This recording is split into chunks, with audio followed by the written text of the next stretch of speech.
Now we got to the stage where we're gonna start texturing our robot, but the first thing we have to do is we have to go here inside of 3 Max, and we're going to wrap a few textures around the robot itself.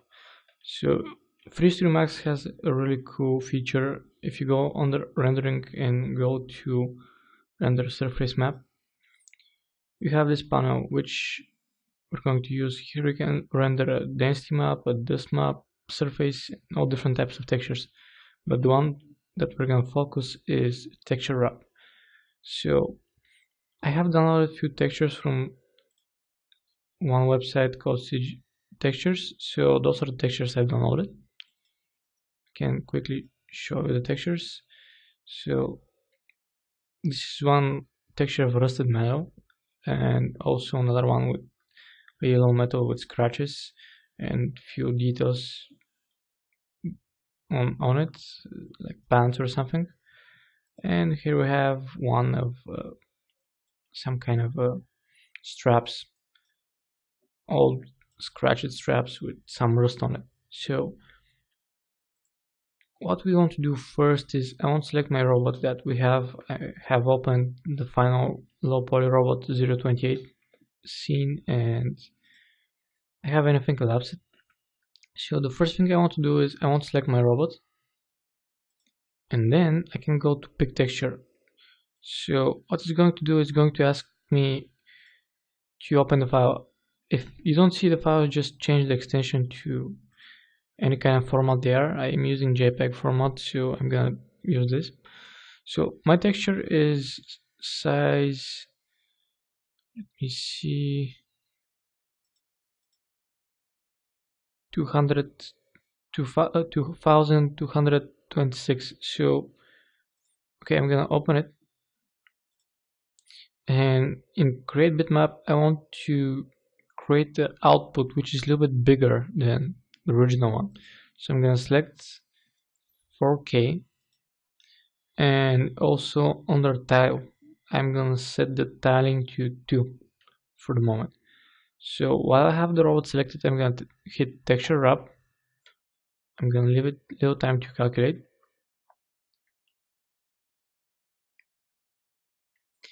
and what actually does, it creates this big texture which gets all the metals and all the texture space from the entire texture and wraps it around the entire piece.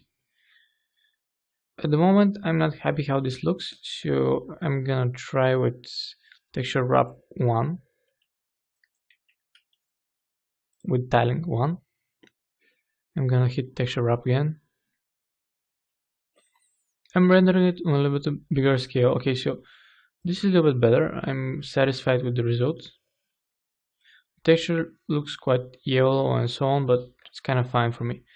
Later on we can adjust and improve this inside of Photoshop. So right now you can see that I have a lot of black around it.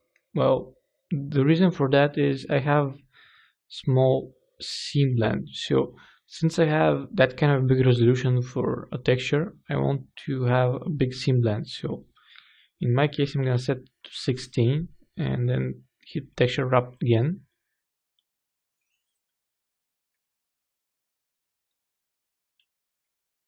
And give it a moment to load. What it's doing is expanding the borders of the outside edges of the texture. So this is kind of better actually. So here you can see that we have very good wrapping. This is 1 by 1, so it's quite accurate. It's kind of okay. So what I want to do now is I want to output this result. So I'm gonna hit save image, and I'm gonna go to my folder, and in textures I'm gonna save this as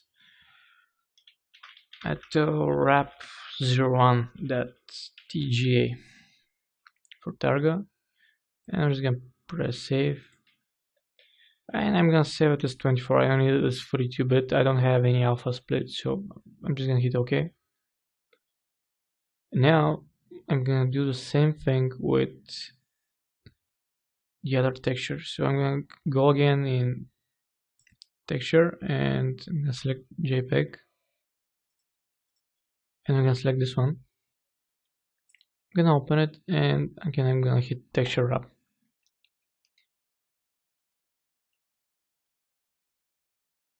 It's very important to have your mesh selected, otherwise if you hit texture wrap it will not have on what to wrap the texture. So this needs a mesh and UVs on which to wrap. So this is our new wrap. I'm gonna zoom in to see the quality of the image. Okay, so this looks kind of okay. Those textures we're gonna use for different purposes. Right now they're just wrapped, but inside of Photoshop we're gonna do the real magic with them, so stay with me. And okay, now let's save this one as metal wrap 02.tga, and I'm gonna save it as 24 again, as 24 pixels. So now I'm just gonna close this, and actually I can quickly preview how those looks on the mesh itself. So I'm just gonna grab an empty material, apply it on this, and go to bitmap, and in here I can go to the first one and use, okay, leave it like this, just display it. So as you can see, this kind of wraps the entire texture around the road. This is just the road texture, and here we don't have the normal maps and anything else, but I'm not worried about it because inside of Photoshop I'm gonna do the rest with more detailing and so on. I'm just checking for overall problems and different kind of scenarios where we're going to have issues, but so far everything looks okay. So I'm just gonna hide this for the moment, and I'm gonna come here inside Photoshop, and okay, so this is our PSD where we have the normal map that we've enhanced a little bit. We have this specular kind of strange texture with it, as well as all those detailed textures with some kind of strange occlusion and the X normal occlusion that we extracted as well. So right now I'm just gonna open the new textures I did, the metal wrap and 01 and 02, and I'm gonna add them inside of Photoshop. And right now I'm just gonna hit Control and A, or go to in select and select all, and just gonna go here and cut this. I don't have any alpha channel, so I don't have to worry about it. And instead of my PSD, I'm gonna paste it. If I paste it right now, you'll notice that the texture is a little bit too bigger than it's supposed to be. So I will have problems with that. So for me, it's better if I just work in this file instead of this piece. This is 4K, and right now I'm just gonna work with 4K until I make the entire texturing of the robot, and then I can resize the texture to 2K or even less. It's good to work with more than you're originally intending to do in the end, for the simple reason that this way you can preserve a lot of detail, and when shrink down the texture, when you resize it, actually it will maintain a lot of detail, and that can be very nice. So instead of copying this, I'm gonna flatten this, and I'm gonna come here, and actually first I'm gonna cut my normal with Control A and then Control X. I'm just gonna paste it here, and right now I can press Control T and just scale this to fit it to the window. I can just quickly zoom in. I can notice that it's a little bit blurred, but I just have to go and filters and sharpen it a little bit, and it's like new. We're just gonna use this texture for some kind of texture detail extraction, so I'm just gonna leave it right like that right now, and I'm gonna do the same thing for this one.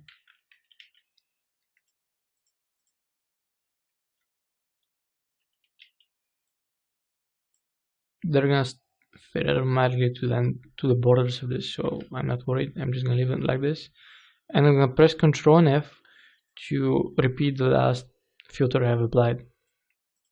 So I'm gonna do the same thing with the other textures as well.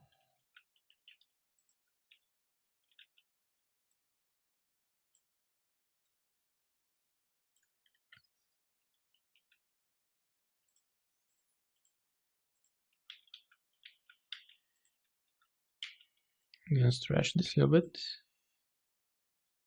here as well, sharpen it, and only what we have left is the specular. So I'm gonna paste this again, scale it up, and there it is. And last thing we want to do is we want to cut this one as well and come in here and paste it. Actually, I'm gonna turn off all these and move this one on top of the other one so I can hide it. So I'm gonna save this by pressing Ctrl S, and since it's just a target and I have a lot of layers, it will ask me to save it as a file. So I'm just gonna call this robot texture. So this is going to be our robot diffuse texture, or robot actually main texture, because from this one we're gonna extract a lot of textures. So I'm gonna save this as PSD, and in our next chapter we're gonna start working with all the files that we have inside of this PSD. I'm gonna close this one and this one, and like I said, in our next chapter we're gonna continue on with this PSD and start texturing the final steps for our robot.